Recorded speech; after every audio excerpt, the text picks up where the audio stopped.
सादर नमन दोस्तों। आज सुनते हैं मुंशी प्रेमचंद जी की कहानी आत्मसंगीत। आधी रात थी।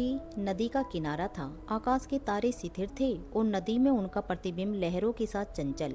एक स्वर्गीय संगीत की मनोहर और जीवनदायिनी प्राण पोषिणी ध्वनियाँ इस निशब्द और तमोमय दृश्य पर इस प्रकार छा रही थी जैसे हृदय पर आशाएं छाई रहती है या मुखमंडल पर शोक। रानी मनोरमा ने आज गुरु दीक्षा ली थी। दिन भर दान और व्रत में व्यस्त रहने के बाद मीठी नींद की गोद में सो रही थी। अकस्मात उसकी आंखें खुली और ये मनोहर ध्वनियां कानों में पहुंची। वह व्याकुल हो गई जैसे दीपक को देखकर पतंग। वह अधीर हो उठी जैसे खांड की गंध पाकर चींटी। वह उठी और द्वारपालों एवं चौकीदारों की दृष्टियां बचाती हुई राजमहल से बाहर निकल आई। जैसे वेदनापूर्ण क्रंदन सुनकर आंखों से आंसू निकल जाते हैं। सरिता तट पर कटीली झाड़ियां थी, ऊंचे कंगारे थे, भयानक जंतु थे और उनकी डरावनी आवाजें।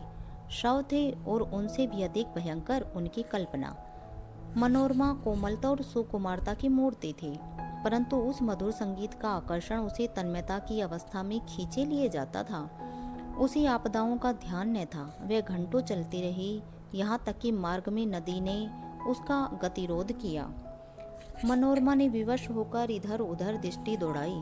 किनारे पर एक नौका दिखाई दी। निकट जाकर बोली, माँ जी, मैं उस पार जाऊंगी। इस मनोहर राग ने मुझे व्याकुल कर दिया है। माझी ने कहा, रात को नाव नहीं खोल सकता। हवा तेज है और लहरें डरावनी, जान जोखिम है।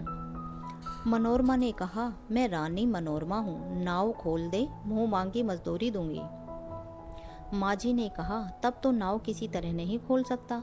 रानियों का इसमें निबाह नहीं। मनोरमा ने कहा, चौधरी तेरे पांव पड़ती हूँ, शीघ्र नाव खोल दे, मेरे प्राण खिंचे चले जाते हैं। माझी ने कहा, क्या इनाम मिलेगा? मनोरमा बोली, जो तू मांगे। माझी ने कहा, आप ही कह दें, गवार क्या जानो कि रानियों से क्या चीज़ मांगनी चाहिए। कहीं कोई ऐसी चीज़ न मांग बैठूं जो आपकी प्रतिष्ठा के विरुद्ध हो। मनोरमा ने कहा, मेरा यह हार अत्यंत मूल्यवान है, मैं इसे खेवे में देती हूँ। मनोरमा ने गले से हार निकाला। उसकी चमक से माझी का मुखमंडल प्रकाशित हो गया। वह कठोर और काला मुख जिस पर झुर्रियां पड़ी थी। अचानक मनोरमा को ऐसा प्रतीत हुआ मानो संगीत की ध्वनि और निकट हो गई है। कदाचित कोई पूर्ण ज्ञानी पुरुष आत्मा आनंद के आवेश में उस सरिता तट पर बैठा हुआ उस निशब्द निशा को संगीतपूर्ण कर रहा है। रानी का हृदय उछलने लगा। आहा, कितना मनोमुग्ध कर राग था। उसने अधीर होकर कहा, माजी, अब देर न कर, नाव खोल, मैं एक क्षण भी धीरज नहीं रख सकती। माजी ने कहा, इस हार को लेकर मैं क्या करूँगा? मनोरमा ने कहा, सच्चे मोती है। माझी ने कहा, यह और भी विपत्ति है। माझिन गले में पहनकर पड़ोसियों को दिखाएगी, वह सब डाहा से जलेगी, उसे गालियाँ देगी। कोई चोर देखेगा तो उसकी छाती पर सांप लौटने लगेगा। मेरी सुनसान झोपड़ी पर दिन दहाड़े डाका पड़ जाएगा। लोग चोरी का अपराध लगाएंगे। नहीं, मुझे यह हार नहीं चाहिए। मनोरमा ने कहा, तो जो कुछ तू मांग वही दूंगी, लेकिन देर न कर, मुझे अब धैर्य नहीं है, प्रतीक्षा करने की तनिक भी शक्ति नहीं है। इन राग की एक एक तान मेरी आत्मा को तड़पा देती है।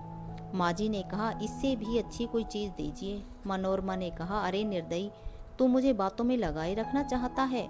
मैं जो देती हूँ वह लेता नहीं, स्वयं कुछ मांगता नहीं। तुझे क्या मालूम मेरे हृदय की इस समय क्या दशा हो रही है। मैं इस आत्मिक पदार्थ पर अपना सर्वस्व निछोवर कर सकती हूँ। माजी ने कहा, और क्या दीजिएगा? मनोरमा ने कहा, मेरे पास इससे बहुमूल्य और कोई वस्तु नहीं है, लेकिन तू अभी नाव खोल दे तो प्रतिज्ञा करती हूँ कि तुझे अपना महल दे दूंगी, जिसे देखने के लिए कदाचित तू भी कभी गया हो।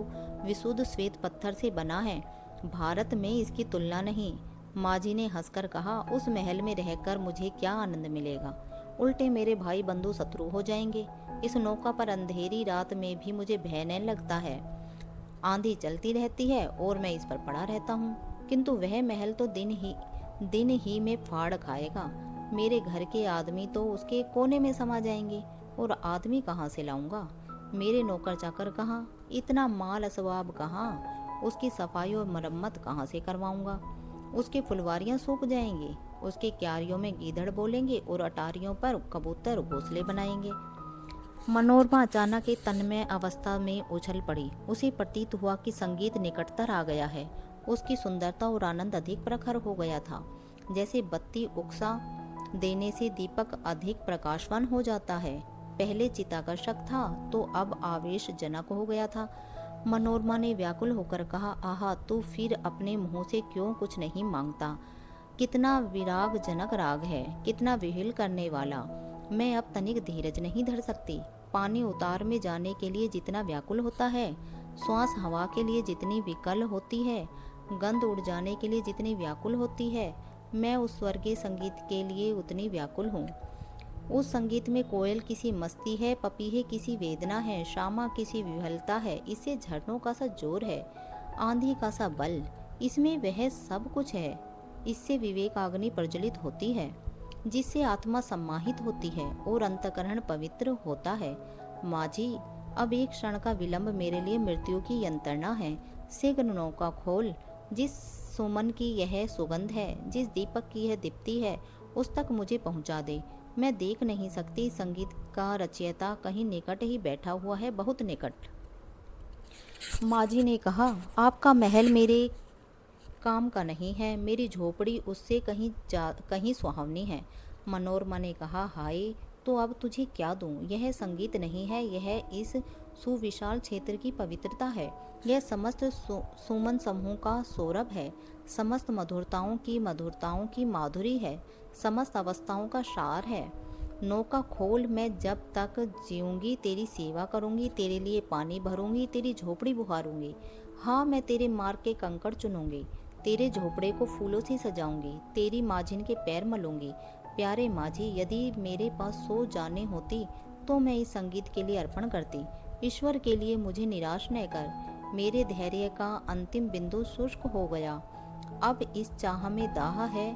अब यह सिर तेरे चरणों में है।